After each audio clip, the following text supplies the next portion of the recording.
hibiscus sparkling water by Nixie. They're not sponsoring, but I'll tell you what, if this makes me a neoliberal, I might have to turn, because this is the great, take a sip. This is the best this is the best non-alcoholic drink I've ever had. Look at the pinky. Look at the pinky. Yeah. I'll tell you, I don't like sparkling water, but that strawberry hibiscus is yummy. Anyway, sorry we're late. A lot going on here. I am balancing, promoting a book, a child, planning a road trip, a lot going on.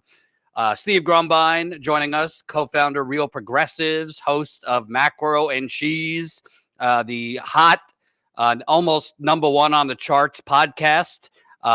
Definitely check it out. It's Saturday mornings. It drops, right, Steve? 8 a.m. Yes, sir. Thank you very much. Eastern. Eastern. So we'll talk more in depth about that later. I would lie and say I have a lot planned, but I don't, because yesterday we didn't go live, so you didn't see it. But John and I went to Philadelphia, where they were having the debate. I've never seen anything like it.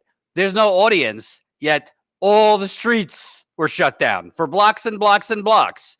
You could say, okay, well, it's a vice president, a former president, so they have to shut down the streets. Okay.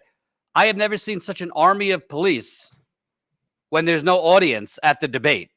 So they had, by my eye count, hundreds of police just hanging around on the street collecting overtime, I guess, to crack the skulls of those pesky pro-Palestinian protesters, which we covered live. At this point, John's probably covered nearly 100 of these protests.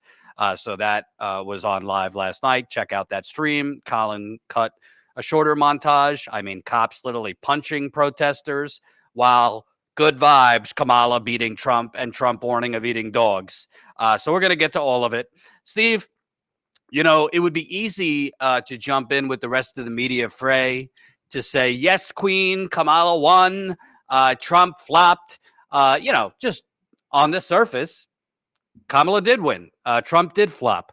But I think if you actually care about issues, if you actually care about the disaster that is our fucked up cesspool of a corporate conglomerate country masquerading as a representative government, if you actually care about the planetary inferno that we're in the midst of, if you care about the increase in homelessness, economic illiteracy, water contamination, 64% living paycheck to paycheck, 37% can't afford a $400 emergency, I could keep going. I made a Twitter thread about this earlier. The actual disasters happening were not reflected at all during that joke of a debate. And if you only care about optics, sure, she won, because I think Trump, the magic pixie dust, his act is growing old. But we selected a couple clips that we're going to go through. Some of them, I got to say, are just laugh out loud, and we just got to have some fun with it. And some of them, people need to kind of look underneath the hood, because you're getting tricked by this economic fairy dust that Kamala Harris is throwing out. But before we play clips, Steve, what were your overarching thoughts? Because before we got on, you said, you were screaming at the TV at points. Well, I didn't watch it in real time, because guess what? Real Progressives had a webinar going on called Macro and Chill. But I did watch the replay. And what was very frustrating for me is that I'm watching, and let me set the stage for you all. I have a lot of very good friends that I've known for many, many years that are right-wingers. And they're not just right-wingers, they're Christian right-wingers. Some of them are pastors, some of them are Christian activists, people I knew from a previous life that I stayed in touch with, and I keep hoping I can bring around at some point in time, because I do try to infect them with a different worldview. The fact is, people don't understand what they're hearing. They only understand the gotcha part of it. But when they're up there talking about, Kamala Harris specifically said that Wharton Business School approves of her economy, and that Donald Trump would blow a hole in the deficit and it would bring about all this inflation and all this other stuff. It's not that both of them were horrible. Absolutely horrible. She sounded the entire time like she was holding her nose, like she had this weird nasal sound going on, which is no big deal. But that was the level of depth of the conversation to judge how their voices sound and how they owned each other, kind of shit. But these economic conversations are the ones that really touch home. People are hurting. The inflation is real. And to hear them lie about the causes of it, because most people are fucking stupid. They're ignorant. They don't understand. It's not their fault. They're lied to by the people they're supposed to trust. So when you hear a debate like this and you recognize that truly uneducated, uninformed people are hearing Team Blue talk about blowing up the deficit, what does Team Blue always do? Well, Clinton had the greatest economy ever. He even balanced the budget and had a surplus. That's the level of I don't understand economics that Team Blue has. And Team Red heard all the red chum about how illegal immigrants are killing our economy. They're killing our people. It's immoral. They're going to kill our country. So there's these things, these thoughts that are planted in people that don't have a deep ideological understanding of anything. And they hear this red bait, and then they go forth and they carry that shit elsewhere. That's the part that made me absolutely insane, because all the work we do on economics, we might touch 50,000, 100,000 people in a month collectively. That's it. They're sitting there hitting millions of people, literally telling them lies, and those people will repeat those lies. And so it's almost as if we didn't do anything, all the work thrown out the window. But that's Right. the deal, and that's what really broke my heart. Well, Steve, I'm going to break your heart because we're not going to start on the modern monetary theory. Colin, I don't know what order you have this in, so I'll just let you go whatever order you have. But we need to address a lot of things that were said. You just start with whatever you got queued up first. Are you better off than you were 4 years ago? When it comes to the economy, do you believe Americans are better off than they were 4 years ago? So I was raised as a middle-class kid, and I am actually the only person on this stage who has a plan that is about lifting up the middle class and working people of America. I believe in the ambition, the aspirations, the dreams of the American people. And that is why I imagine and have actually a plan to build what I call an opportunity economy. Because here's the thing. We know that we have a shortage of homes and housing, and the cost of housing is too expensive for far too many people. We know that young families need support to raise their children, and I intend on extending a tax cut for those families of $6,000, which is the largest child tax credit that we have given in a long time, so that those young families can afford to buy a crib, buy a car seat, buy clothes for their children. Donald Trump has no plan for you. And when you look at his economic plan, it's all about tax breaks for the richest people. I am offering what I describe as an opportunity economy, and the best economists in our country, if not the world, have reviewed our relative plans for the future of America.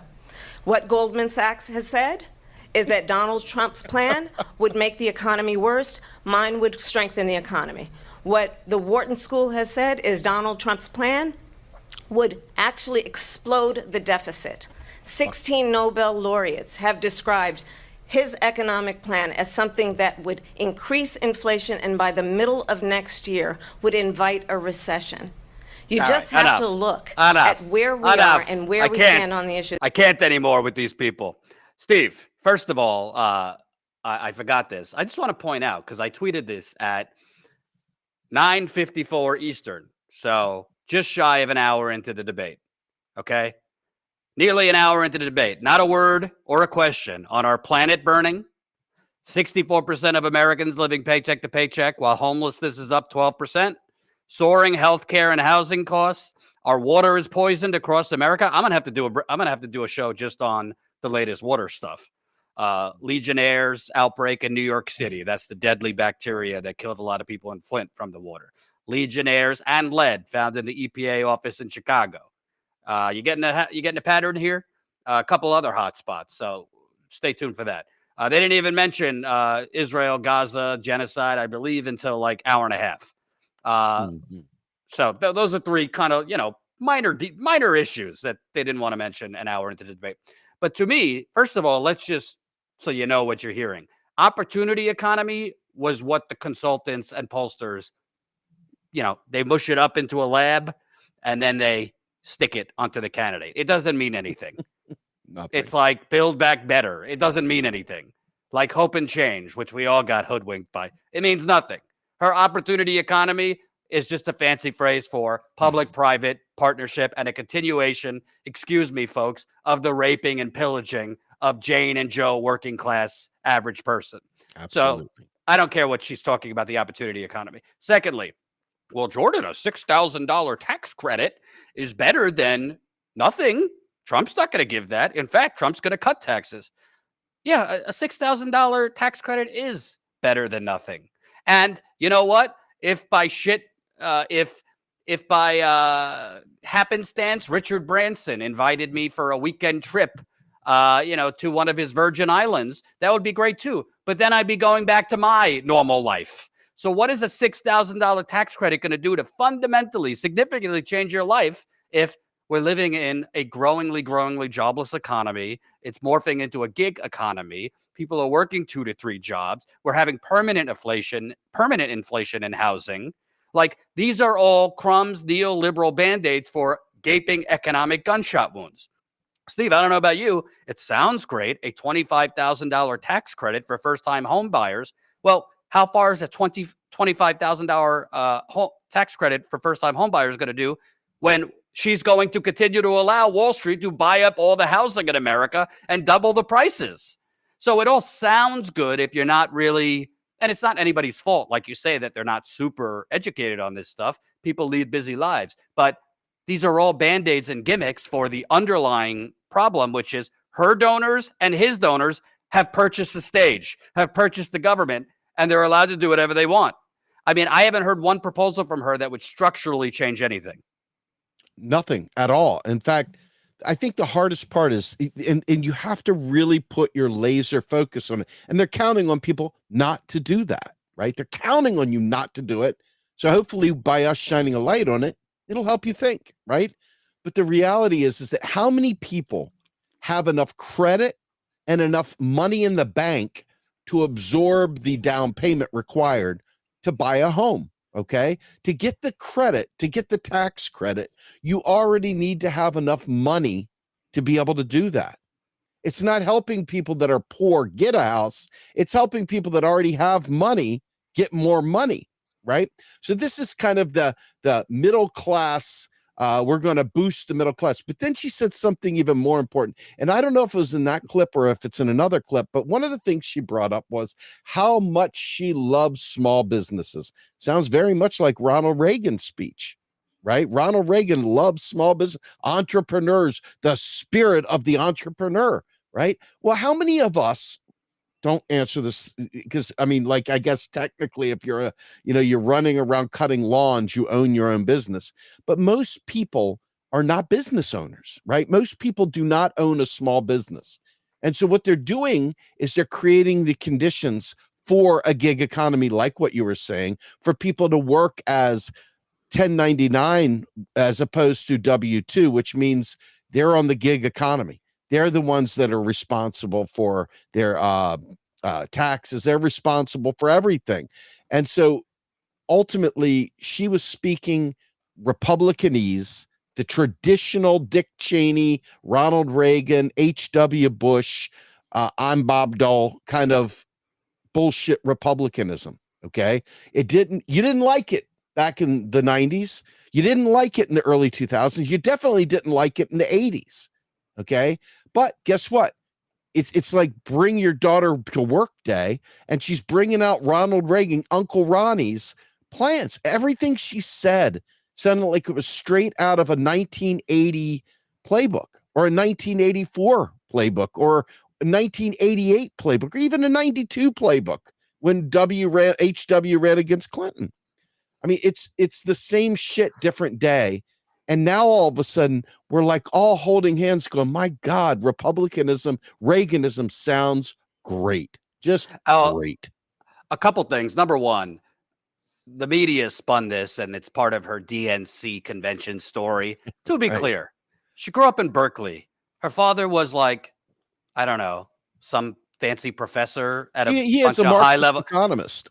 Yes. But my point is, that's not exactly like, capital M middle Slumming it. class. I don't think Right. I'm not saying I don't think she was affluent growing up, but she didn't necessarily grow up like, Joe Six-Pack middle class where, sometimes I had to decide between, dinner or, go to the movies. Like, I think it's a little inflated that she was growing up working class, but I digress. Clearly, Trump didn't grow up that way either. Secondly, there's something else that I found really cringe. And of course, like the media didn't care that she said this. This is a Democrat bragging that Goldman Sachs, Reagan is alive and well. that Goldman Sachs approves of my economic plan, whatever that plan is. Jamie Dimon's on board. Right.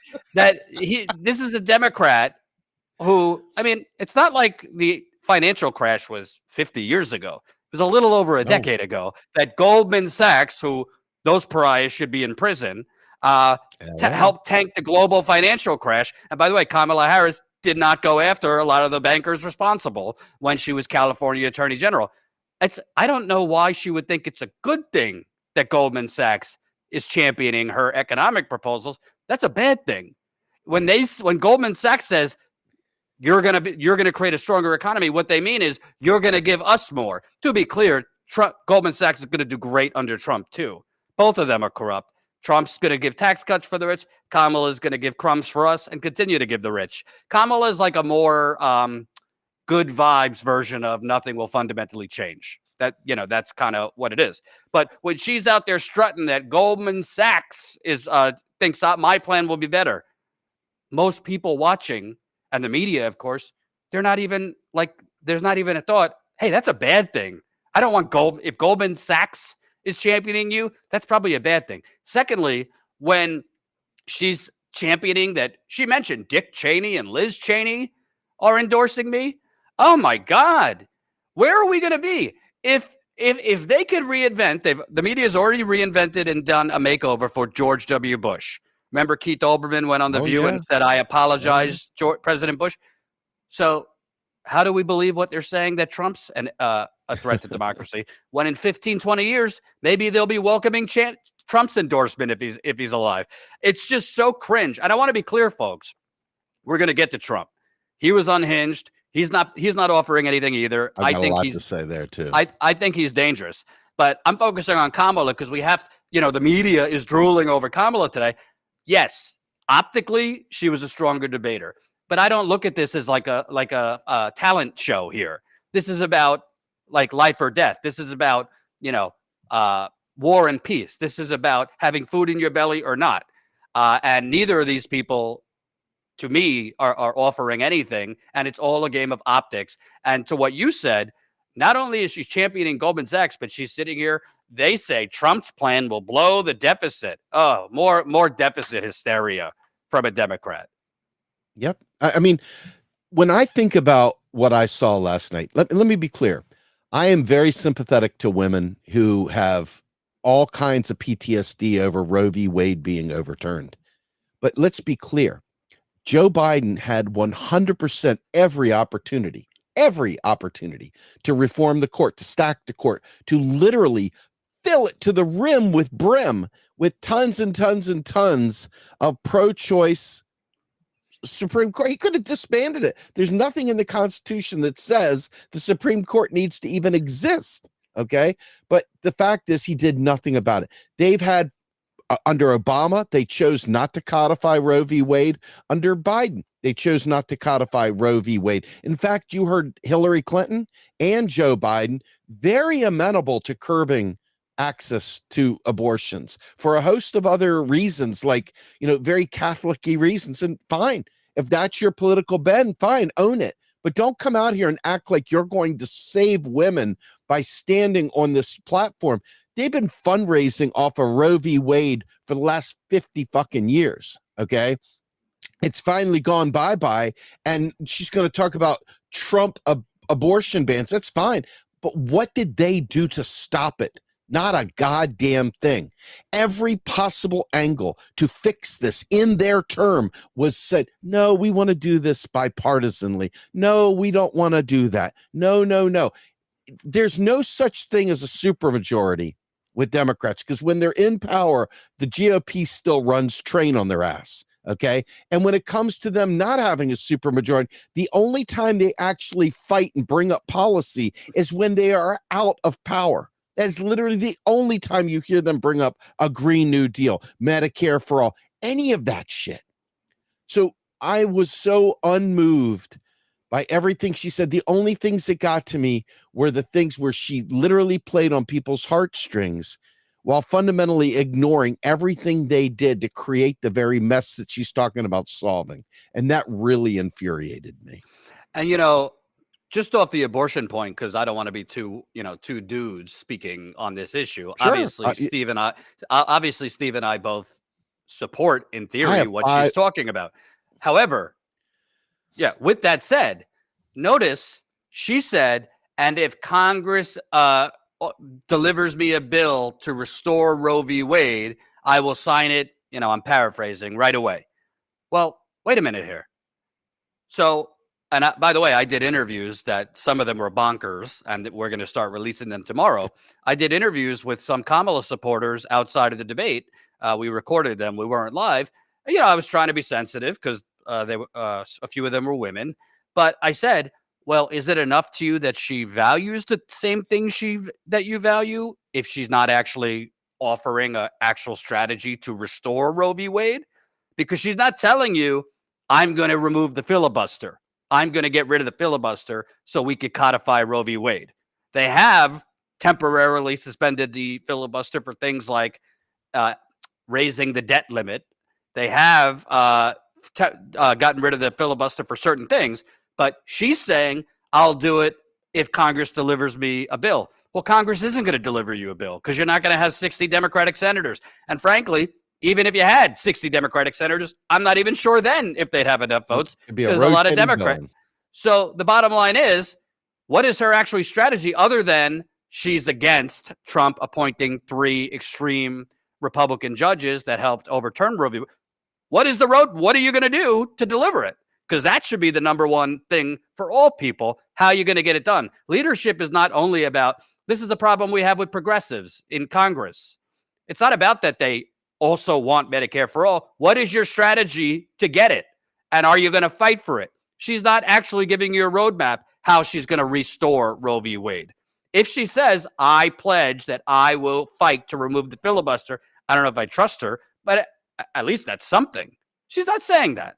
So we got more clips, Steve, but to be clear, obviously, this show is not about optics. She won on optics. We're about substance. There was no substance. Now let's, Colin, if you have it loaded up, Trump and the dogs and the Haitian immigrants eating cats and dogs.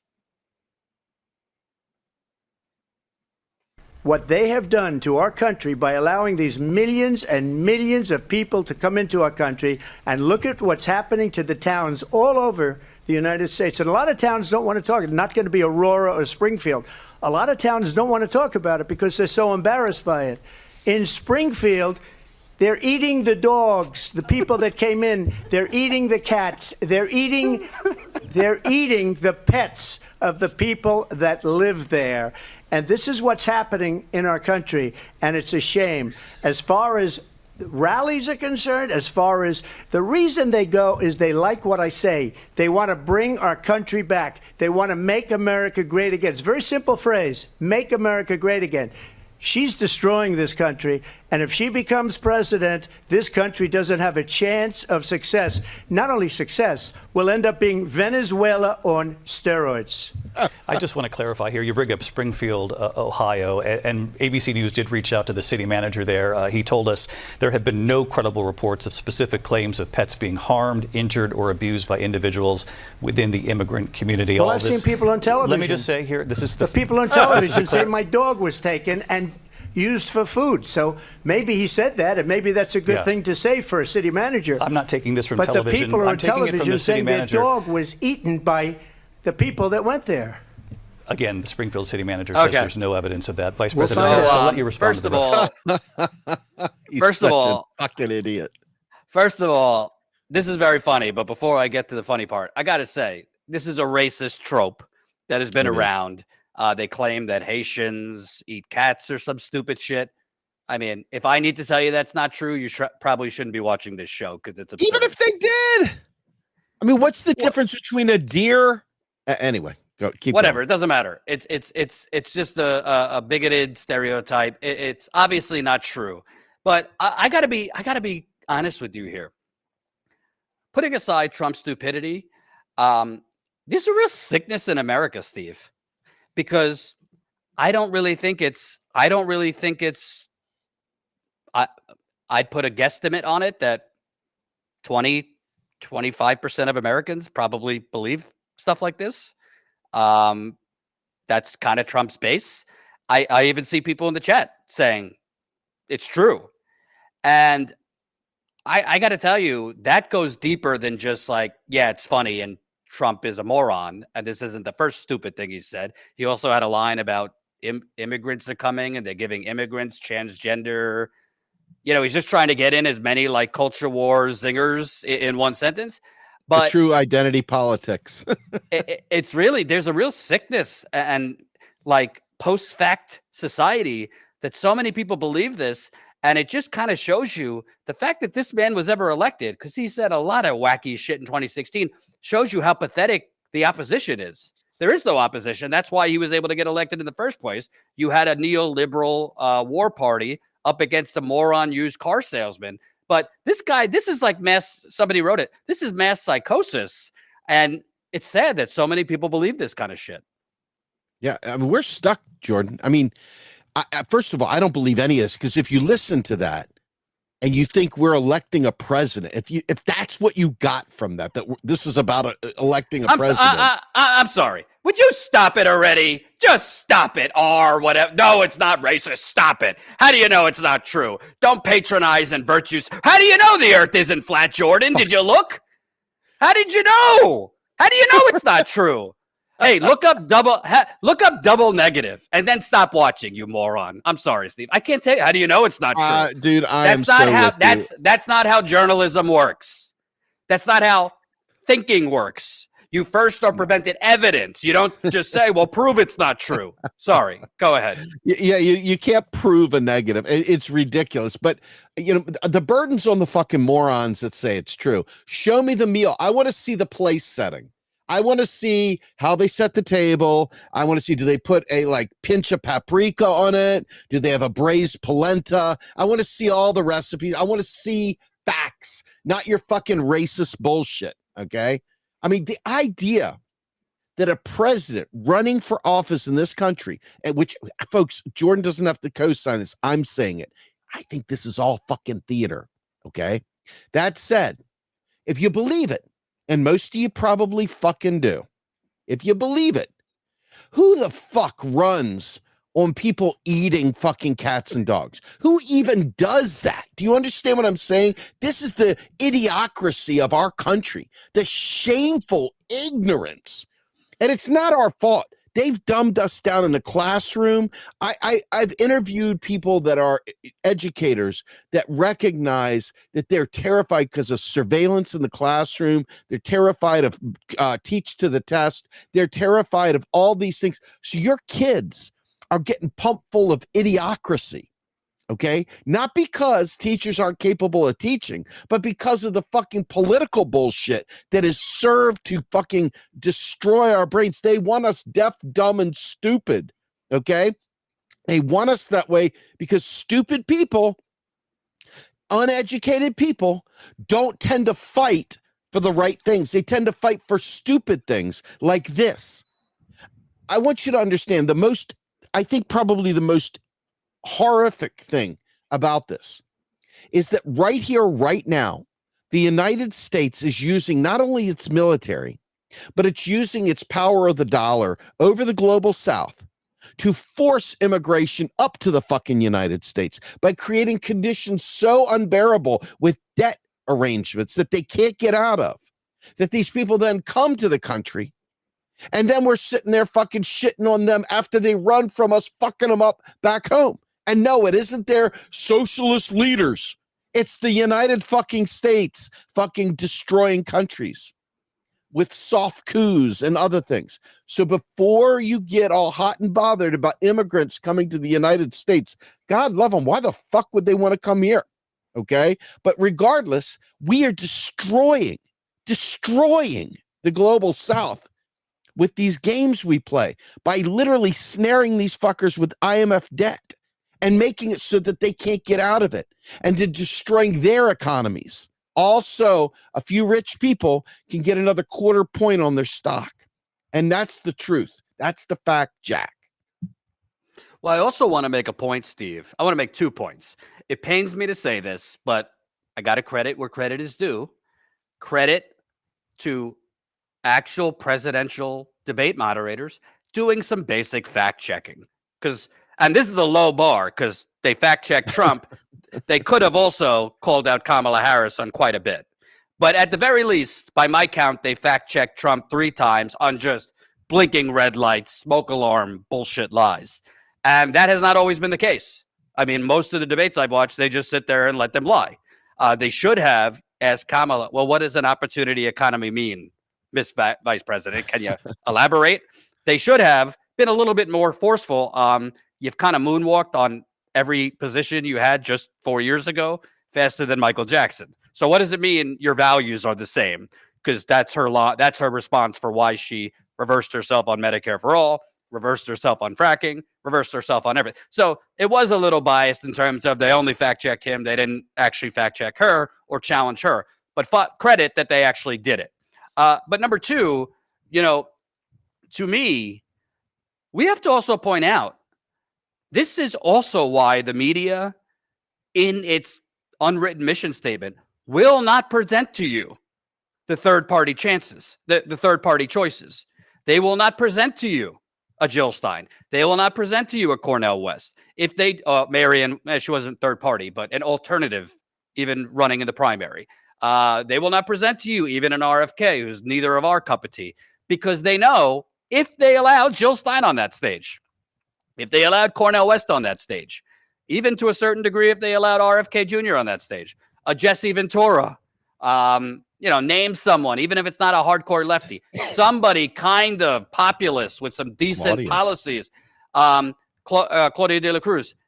Well, they might be a lot more appealing to most Americans than the immigrants are eating the dogs, and hey, I'm middle class, opportunity economy, So clearly you see this is a race to the bottom, and that's why they are hiding from you the better options. I don't know your thoughts on that, but it's very clear to me this is a case study, this debate, on why they only present 2 corporate extreme options, because they know, well, these other options might actually break through if we actually give them a fair shake.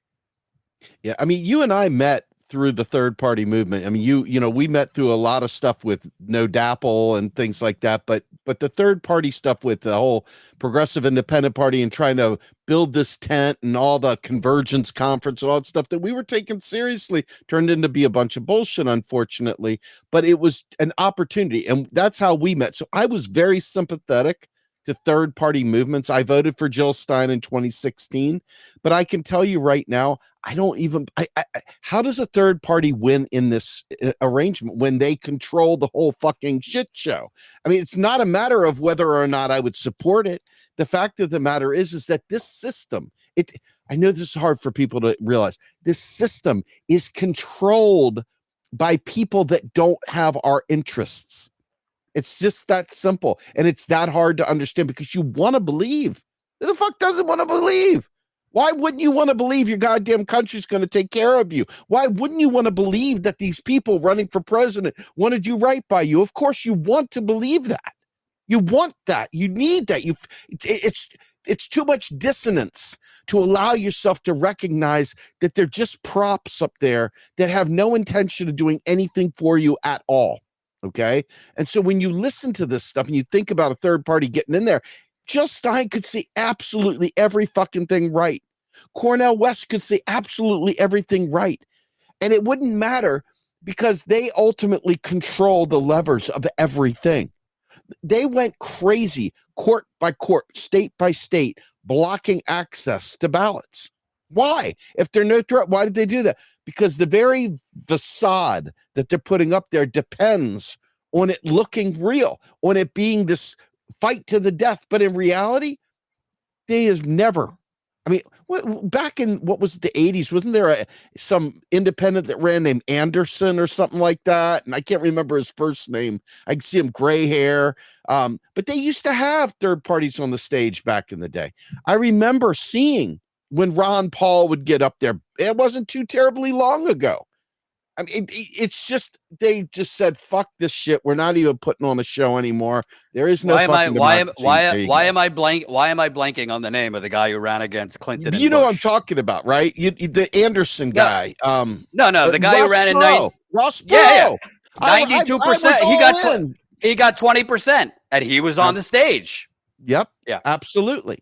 I mean, but you don't see that anymore because it's just like eyes wide open, and they know that people can't hold a thought from.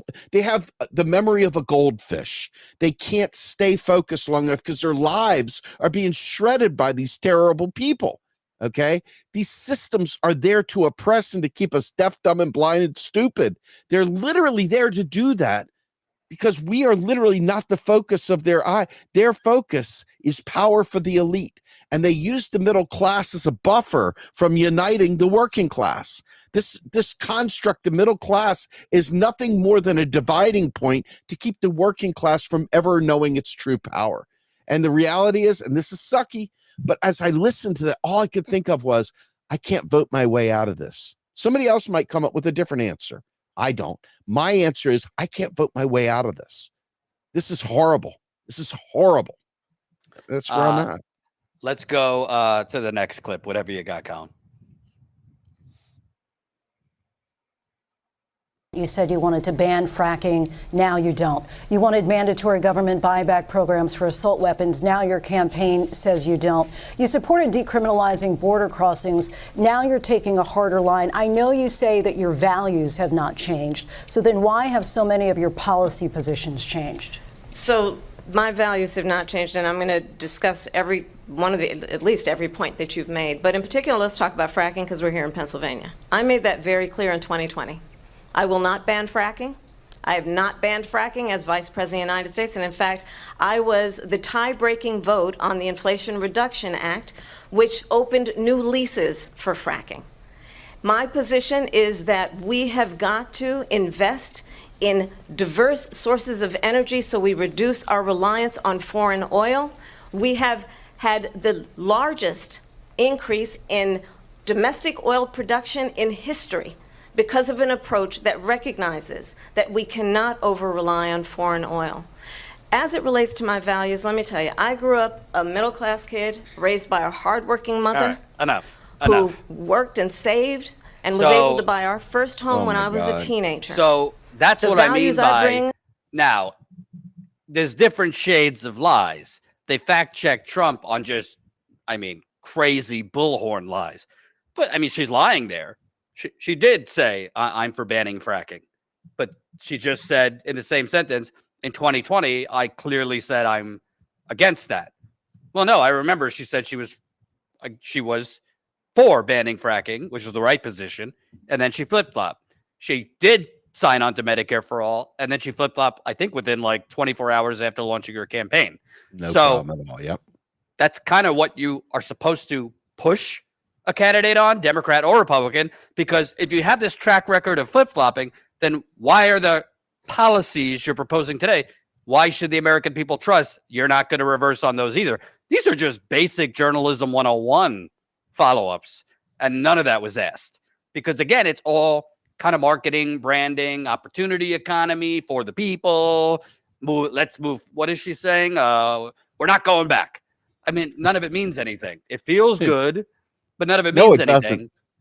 Well, to a lot of people, To a lot of people, it feels good. But my point is, she's reversed herself. And to me, and I'm probably stealing this from someone who's smarter than I, to me, the most dangerous type of person is somebody who doesn't believe anything. I'd rather deal with somebody who believes shit that I don't, because at least know thy enemy. To me, the more dangerous type of person is someone who believes nothing, because then, they're capable of anything.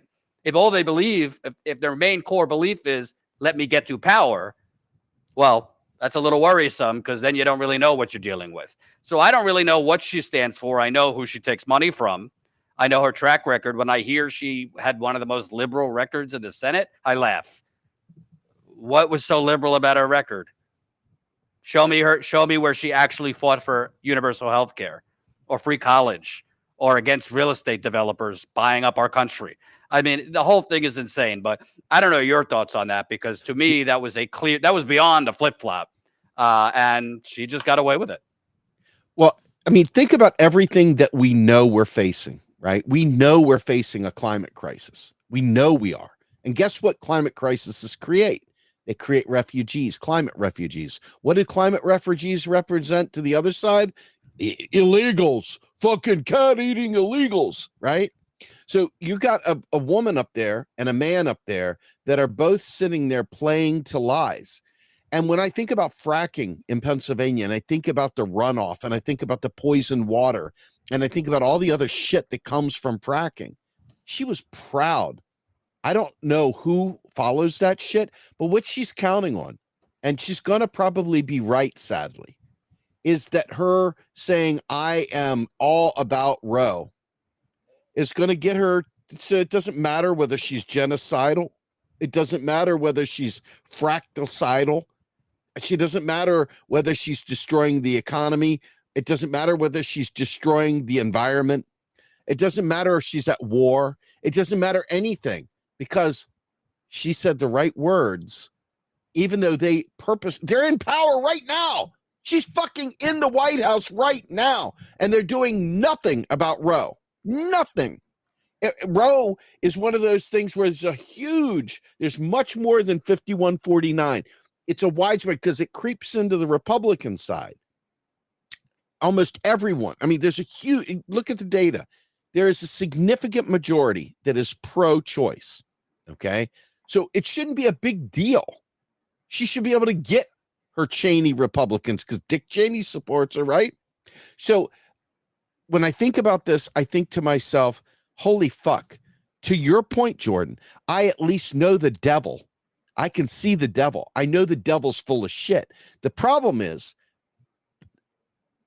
people who I have very low opinion of go to sleep when a Democrat's in office. When a Democrat's in office, they don't go to the left. They don't pull them to the left. In fact, they go to the right. They suddenly become genocide apologists. They suddenly become a bunch of things that you hate in the Republican Party, but as long as the Democrats doing it, they're back to brunch. And we've seen it time and time and time and time again. So for me, at the end of the day, I see her and I say, everything that matters to me, forget Trump, everything that matters to me.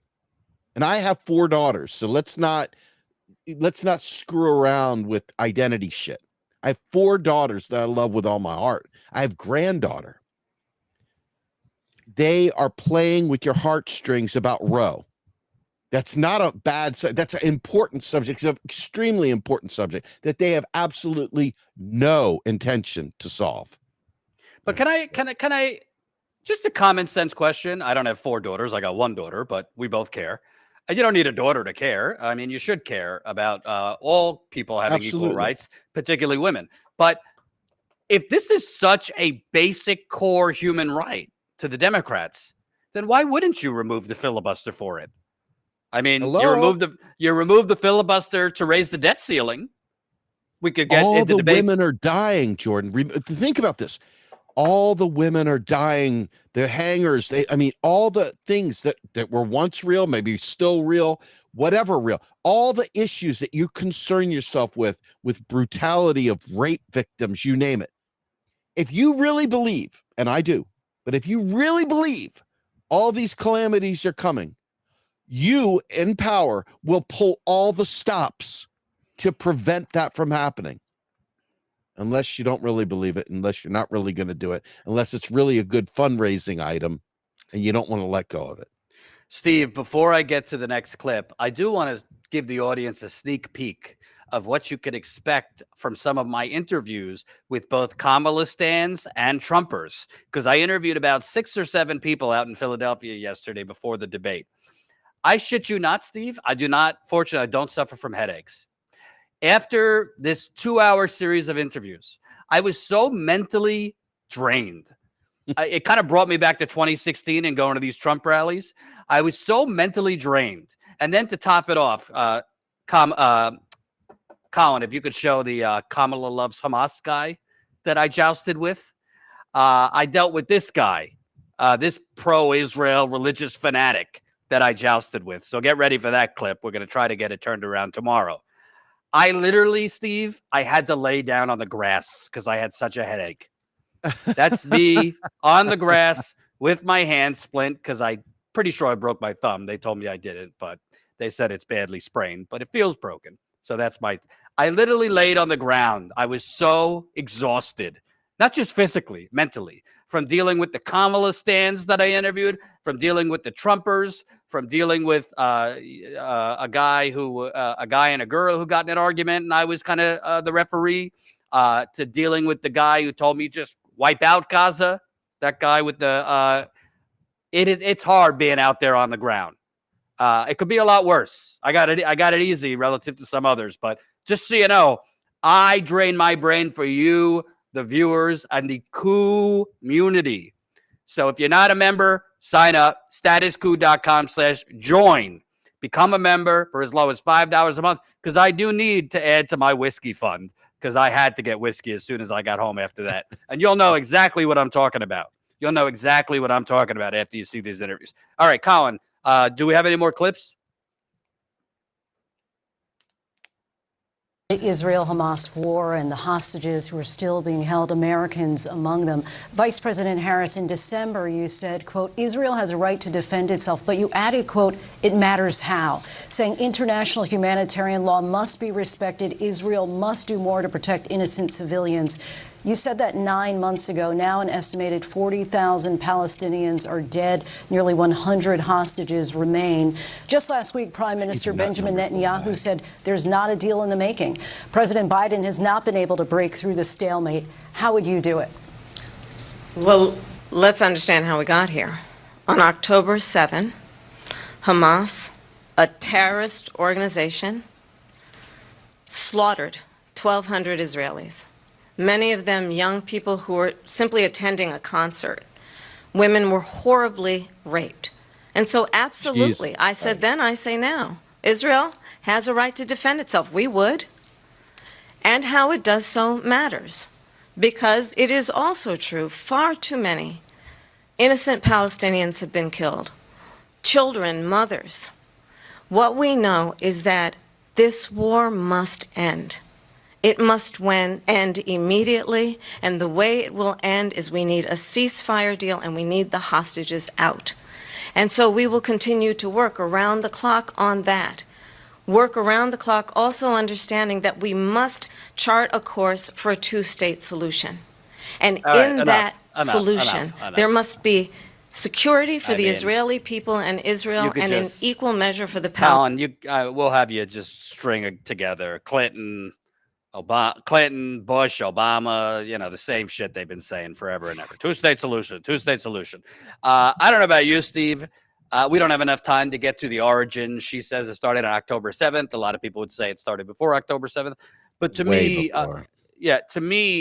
the biggest problem with that, when she says the way this war ends is with a ceasefire, well, that's not the only way it ends. It could end through you becoming president. You don't need Israel to end the war. You could end the war by no longer providing the genocidal weaponry. They like, welcoming Republicans into the fold. They love Cheney now. Well, Reagan in 1982, credit to Reagan, I don't normally do that. He called the prime minister of Israel, Menachem Begin, and said, no more. Stop bombing Beirut at the time. This looks like a Holocaust. And Israel stopped. So that's not the only way to end it. They're just pretending that we're actively trying. Well, you don't need to actively try. You hold the power. Biden and her hold the power. Well, to be fair, Biden holds the power. She can't force them, but she could say, day one, I stop providing offensive weaponry here. What would stop her from saying it now? I am running for Oh. president, and Joe Biden, I beseech you in your last days as president, please end this bloodshed. But she doesn't believe that. You heard her. She brought out the fucking lies about the rapes and everything else. I was waiting for the beheadings to come out, the next one, right? But ultimately, she sat there and she filled every trope up, okay? There is so I can't even remember how many thousands and thousands and thousands, like many thousands of Palestinian hostages are in Israel right now. She didn't say one word about that, not a single fucking word. She didn't say, but she doesn't have to, because when you're a Democrat, when you're a vote blue sycophant, you don't hear anything. You only hear what you want to hear, and what they want to hear is, I love Kamala, K-Hive to the end. Yes, queen, girl boss. That's all they fucking hear, because their brains have been turned to fucking mush. I'm not even joking. It is the worst disease on the planet. You want to talk about a diseased mind? The diseased mind is the person that buys into the duopoly, repeats the establishment narrative, and fights tooth and nail for an establishment candidate. I've been unfriending them faster than I could even fucking, like, if I was playing Miss Pac-Man or anything, I'm like way faster than if I was playing Missile Command or some other 1980s game, because I cannot stand seeing these people ignore a genocide and literally repeat this trash over and over again. Like, because they're the spokespeople for these idiots on stage. They just repeat this stuff as if it were true. It is the most pathetic, weak-minded repeating of bullshit ever. There are people dying literally right fucking now because that evil person is staying silent and acting like Israel's the aggrieved here. I am so disgusted by who she is as a human being, much less as a candidate. And Trump, he's horrible. You should go without saying, what a fucking moron. Right?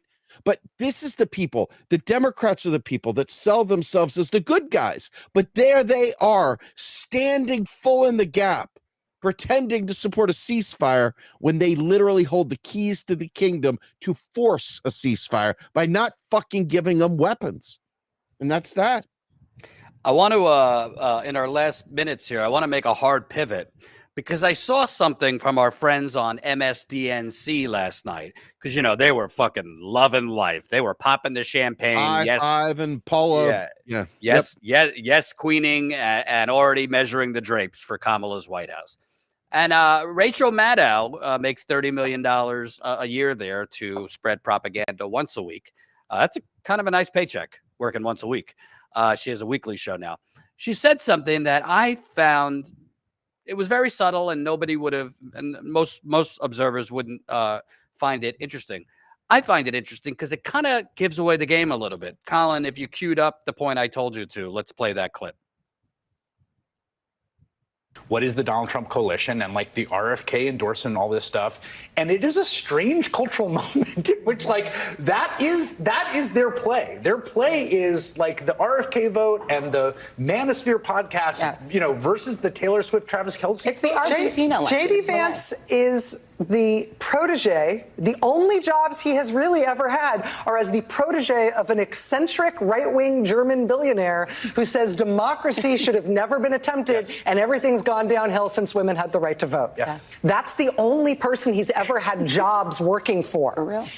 And that's who bought him his U.S. Senate seat, $15 million to give him that Senate seat. It's the only election he's ever run in. And they put him as vice president Yes. to Donald All right. Trump. They could have picked somebody That's good. to normalize Donald Trump, Correct. but instead they picked the Very, very intern good. to the eccentric billionaire who doesn't can believe pull in out. democracy and who spent a good part of his own political life trying to convince his fellow rich, eccentric right-wing billionaires that they should move to floating shipping containers in the middle of the sea Yes. because no land-based continent could contain them. Okay. Colin, if you could give her, I don't know how you do. So, did you notice something there, Steve? Rachel Maddow apparently understands that billionaires are buying our elections. Rachel Maddow, MSNBC, apparently seems to understand that there is a problem with money corrupting our politics. but they seem to only understand it's a problem when it's purchasing government positions for right-wing Republicans. I didn't hear Rachel Maddow mention the fact that AIPAC purchased the election for Shontel Brown over Nina Turner. I didn't hear Rachel Maddow say peep about AIPAC purchasing the election for George Latimer over Jamal Bowman in New York, the recent primary. I didn't hear a peep about AIPAC putting in, I think, somewhere around $10 million to defeat Cory Bush.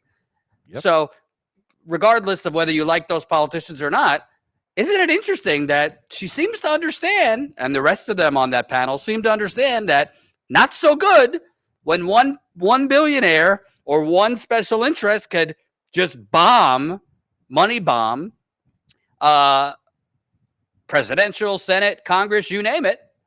But it's okay if it helps a corporate establishment Democrat. What, to his credit, I don't know if you and I talked, I think we did. Chris Cuomo recently saw Jesus over at News Nation. He's finally explaining to audiences that this is the biggest story in America. Our government has been purchased. Our government is corrupt. All of this is theater.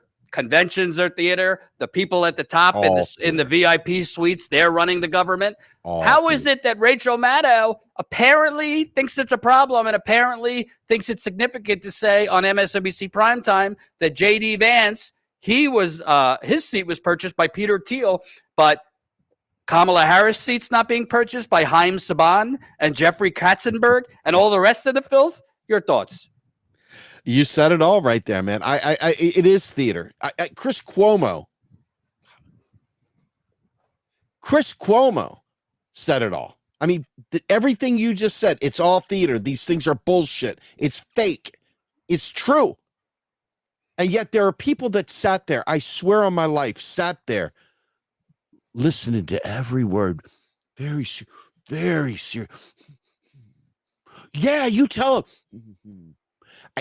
This is what they're counting on. They're counting on that moron, the moron class. There's a whole nother class. It's the moron class that buys into this shit. Really hook, line, and stinker. I mean, they're right up in it, like sniffing an ass like a dog. They're up on it like you wouldn't believe. And they are not letting go. So they know that. And so they don't care. There's no need for balance. There's no need. Because see, this isn't about fair and balanced.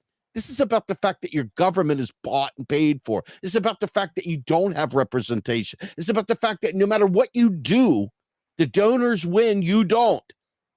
And the idea that you participate in the oligarch Olympics by allowing them to make you feel like you won, when in reality, your interests aren't being met at all. You're being used as a pawn. They're manufacturing consent, and you are going along with it like a lemming. And I think it's more sinister than that. I do too. I think that clip, why I had Colin cut it, I think that clip clearly shows that Rachel Maddow and the rest of them are paid actors who know.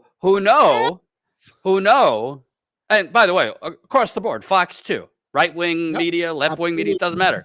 Because clearly, by that clip, she is aware that elections are being purchased, and by extension, those politicians are then serving their employers, the donors.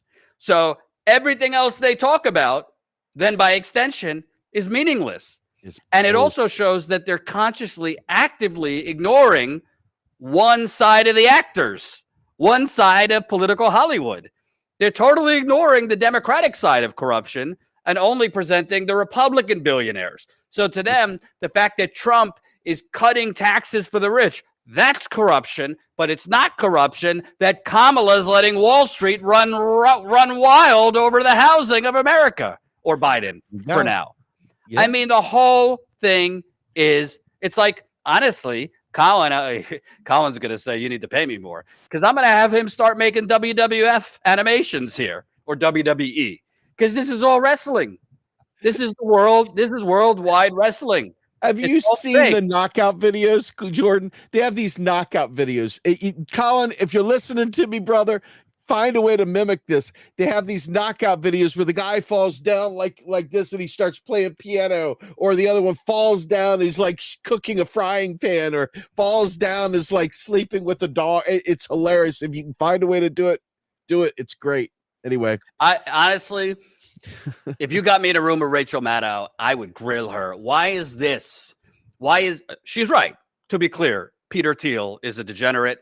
He's a libertarian billionaire, and he did buy the election for J.D. Vance and many others. But why are you upset about that? But you're not upset about, I mean, I could Chuck Schumer, Nancy Pelosi, all of them, AIPAC, what's his face, Haim Saban, who's Reid Hoffman, co-founder of LinkedIn, mainstream Democrats PAC that's flooding money to prop up. They flooded money to prop up what's his face in Texas, the pro-life Democrat Henry Cuellar, to defeat progressive Jessica Cisneros in Texas. Not a peep about that millionaire and billionaire buying the elections. It's just so disgusting. It's just, I can't take it anymore. Anyway, I digress. Steve, with a lot more to discuss, but listen, the rest of the media, folks, I'll tell you what they're going to do. They're going to cover the horse race for the next month and a half till November. They're going to continue to, cover the polls and dissect everything and dissect optics, this and that. I got news for you. You do what you're going to do. I'm not going to tell you not to vote, but I'm also not going to lie to you. On the fundamental crises of our time, the planetary inferno, the economic Hunger Games, which is pretty much making us all debt slaves. In my view, based on my reporting, the biggest national security threat is not Russia. It's not the Palestinians. It's your water. Your water is a big threat. We have water contamination all over this country. None of these things are going to be addressed. There's just going to be kind of a nice real-time movie script that MSNBC, the New York Times, and they're going to push it for the next month and a half, feeding you the first woman president. Listen, Steve and I have daughters. I'm all for a woman president, but I can't put aside. It's really not going to matter if you have a woman president if we're all burning alive soon. Yeah. Your parting thoughts. It's the system, folks. The system creates these characters, these actors, these frauds. It's there to manufacture consent. The oligarchs are doing what oligarchs do. Most of the business that happens with this country, all the coups we create, all the other shit we do, it's not, you don't see it. You don't hear about it. You don't even know it. You just hear the bullshit and you go along with it. The fact is that science is telling us that the planet is on fire. We are looking at our own wallets to know that a sleep study that's self-administered at home should not cost someone $1,000 out of pocket.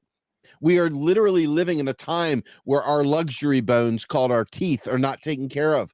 We are literally living in a time where we're afraid to get sick. We're afraid to take a day off from work because most of us are at will.